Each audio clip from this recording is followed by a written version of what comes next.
what's going on for you and how could I help? Well, first of all, thanks for the class because I've been looking through a lot of the material already and used some of like the free resources that you had beforehand, and it was super helpful in my prep. I think I told you this before that I studied, took the test a couple times, applied, and now we're starting this whole thing again. So I'm kind of just trying to not start from zero, but start fresh again since it's been about 8 months since I took the test. So yeah, I'm kind of just starting fresh right now, or what feels like fresh. Cool. Well, I'm glad the resources are helping and I'm glad that you're diving back in. So what's the biggest challenge you're facing right now? I feel like, or at least from what I remember before when I started to study, a lot of my issue was just getting really anxious and nervous come taking the practice test, which I'm sure like, I guess a lot of people have that issue too. But I feel like when I'm practicing on my own time, untimed, like I feel like I was doing okay. And then get into like test mode and just get like super anxious and, trying to figure that out. So I guess that's kind of, I'm trying to be more mindful this time around when I'm taking the exam. I'm starting the logic game section today and just trying to approach it differently and more relaxed. So I guess that's usually like my big issue when I'm studying. Sure. I hear you. It's real. And a lot of people do face it. What's your target test date? So I'm going to be taking it in November. So I think that's November 14th of this year. Right. Mm-hmm. Yeah. So a good solid 3 months to get back and study. Studied a little bit beforehand, but wanted to give myself a break in between exams. So yeah, November's it. Okay. And what kind of timeline do you have between now and then? What's your schedule like? So I'm following the day-by-day plan that you provided for the 3-month/12-week one. So today's day one, so I'm starting on that. And hopefully it's going to take a lot of work, but I'm hoping between here and the exam day, I can at least get to a 160. Nice. Yeah. I don't see any reason why not. What other obligations do you have in terms of work or school or family, anything else that you've got to be working on in the meantime?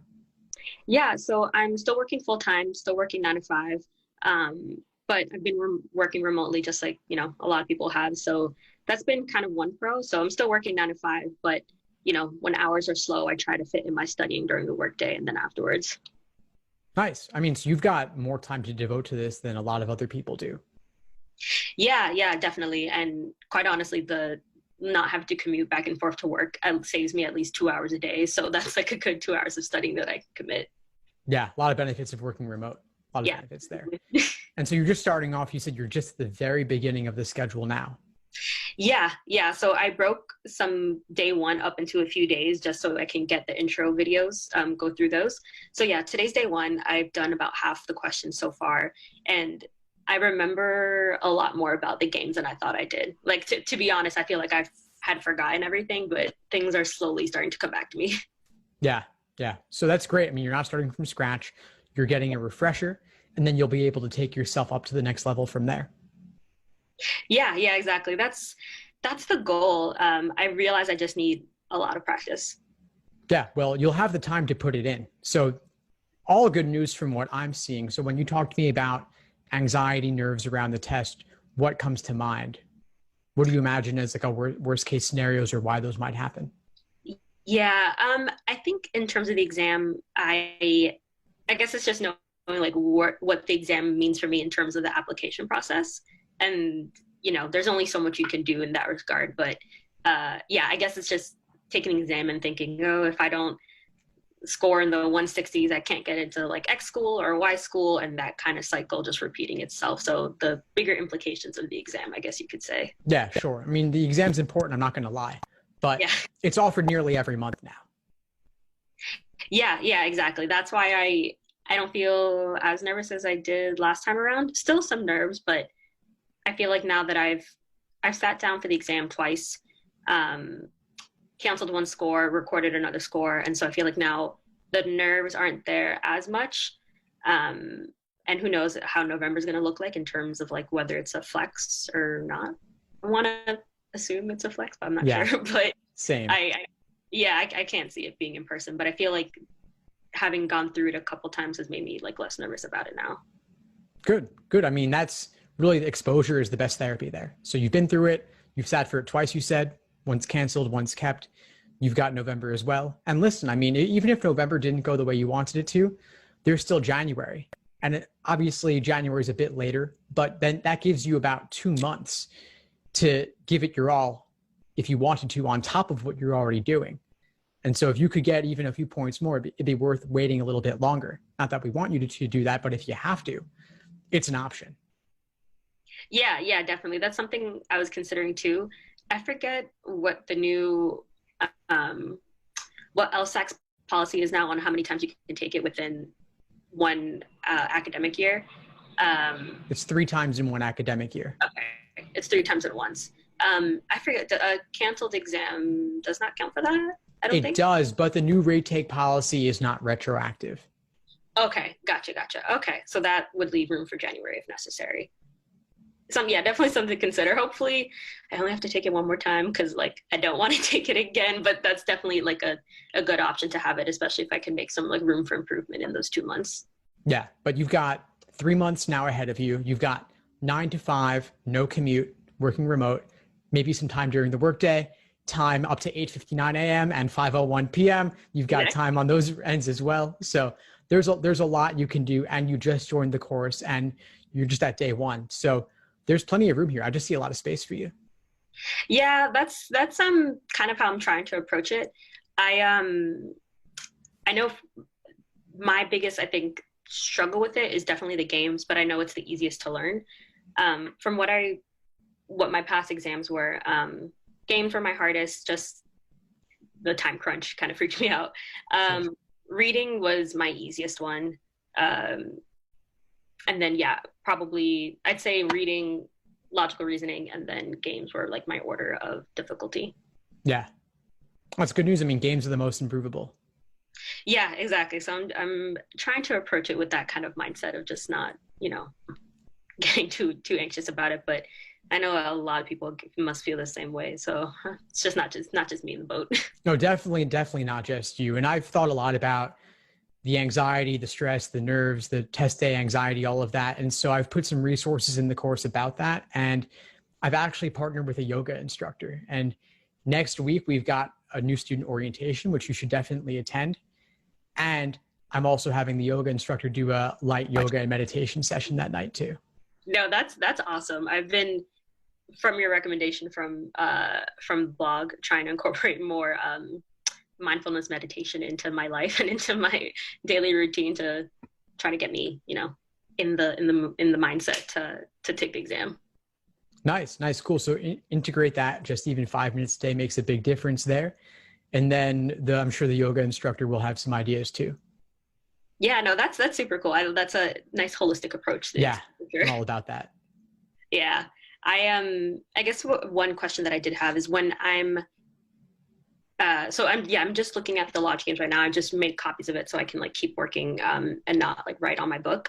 I guess one question I did have as I'm studying and as I kind of start this again is when I'm doing the logic games, how many times do you recommend redoing the same one? I think I used to do the same one about 4 times, but I don't know if that was like too little or too many, or what's a good happy medium in between. Yeah, there's value to redoing games, but I wouldn't want you to necessarily feel the need to redo every single game. Redo the ones that gave you trouble, redo the ones where you think there could be a more efficient approach. If you find that you're brute forcing things a lot and just trying out all 5 choices, drawing out 5 different scenarios, there's probably a more efficient way to go about it. And so that's a case where I would redo it or look at explanations if necessary. Okay, yeah, that makes sense. Because, trying to make sure that I use my time most efficiently, but I know that redoing it is helpful. But yeah, I didn't want to like redo every single game that you plan either. Okay, yeah, that makes sense. Yeah, that was my big question because I want to make sure that I'm redoing the questions, but not redoing them from memory, like redoing them like actually with, like the actual skills and techniques. Right. And so I would take maybe a couple days to look at it with a fresh perspective. Okay. And look to see, is there a new way you're approaching it? If you're doing exactly the same thing, then there's probably not a whole lot of value that you're getting out of it. But if you see something new, then that's key. And that's where, of course, explanations can help. So a lot of times students will just do the rules, do a minimal main diagram setup and jump right into the questions. And when I work with students one-on-one, I'll say, hold up, let's stop right there. Let's take a moment and pause. What inferences could you make before diving in? Maybe connecting two different rules, or maybe even making multiple main diagrams. And so that moment of pause to check on that is really important. And then if you're just consistently not seeing that sort of thing, then start using my explanations to help show you what it can look like. And they're linked at the beginning of the schedule, by the way. Yeah. Okay. Yeah. I remember I saw those for the games. I know like sometimes my issues, I feel like I make most of their inferences, but not all of them. And then I miss the ones that are like key to, I guess, like the last couple questions of the game. So I guess it's just taking not more time, but more careful time to inferences. And it'll come with practice though. I mean, don't expect yourself to see all the inferences up front at the beginning, and don't expect yourself to be able to do all of them the way that I'm doing them in my explanations, for example. I've had the chance to do these games 10, 20, 30 times or more through my own teaching. But looking at it fresh, nobody's seeing all the inferences all the time, not even someone like myself. It's through the repetition that and the previous exposure to other similar games that helps you see that sort of thing. So you'll notice a progression over time as you get into them more, but don't expect it all on day one. Yeah, no, definitely not. I'm waiting for them to come to me, but that's good advice. I also had a question about the actual exam come November. With, the way things are progressing or not progressing, in terms of whether it would be an actual LSAT sitting down or an LSAT flex. I would assume or lean towards it that would be a flex, but in terms of when it comes time for me to take practice tests, would you suggest practicing as if it were going to be a flex, so 3 different sections? Or do you think it would be more beneficial to study as if it were a full exam, or not a full exam, but a regular exam? Yeah, sure. So if I were being totally prudent, I would say practice with 5 sections. Okay. But the good news is that you're not yet at the point where I think it makes sense for you to do full-length exams. I would start with you building the foundation. Then, approximately 6 weeks before, LSAC should make an announcement about whether it'll be flex or regular. So between now and that 6-week mark, you probably shouldn't be doing a whole lot of full-length 5-section timed exams anyway, even if it were in person. So I would say focus on building the foundation, then individual timed sections. Then I would do a handful of 3-section exams up to that 6-week mark. And at that 6-week mark, then LSAC will announce almost certainly it's a flex, in which case you would keep doing 3-section exams, or alternatively, if they said really long shot it was in person with 5 sections, then you could start doing 5-section exams to work on endurance. But the good news is that I don't think it should affect your prep either way at this point, whether it's flex or not. And I do, by the way, think it'll be, at this moment, early August, 95% chance flex. Okay. Yeah, that makes sense. That definitely makes sense in terms of like my prep too. Like I'm not too worried about taking the full exam yet, but I guess when the time comes, like you said, they'll hopefully have an answer on how that's going to look like. Yeah. And we should hear on October any day now. Yeah, that's true too. In my mind, I already forgot the October exam existed, but waiting to hear from October too. If they said October was in person, which I'd say it's 99% going to be flex, if they said that was in person, that would radically change everything, but I don't see that happening. And I think that either this week or next, they're going to tell us, probably this week. Okay. Yeah, that definitely puts things into perspective for sure. I really forgot the October exam even existed because that was not an option in my mind, but right. No, and I'm glad you're allowing yourself the time for November. I think it's going to really help you maximize your potential. Yeah, thanks. I made the mistake before of trying to do the exams back to back, like in the past year or so, and that did not help me out. So I was like, I need to take real time to, everything to sink in a little bit. Cool. Fantastic. Anything else for today? So far, nothing too crazy since it's day 1, but yeah, I think you pretty much answered all my questions. I appreciate you taking the time to help me out and talk with me. Yeah, of course, Michelle. My pleasure. We'll keep at it, and I'll see you in class soon. Please join the orientation next week. If any other questions come up, let me know. Okay, perfect. Sounds good. Thanks so much. I appreciate it. Of course. Take care. Cool. Bye. See you.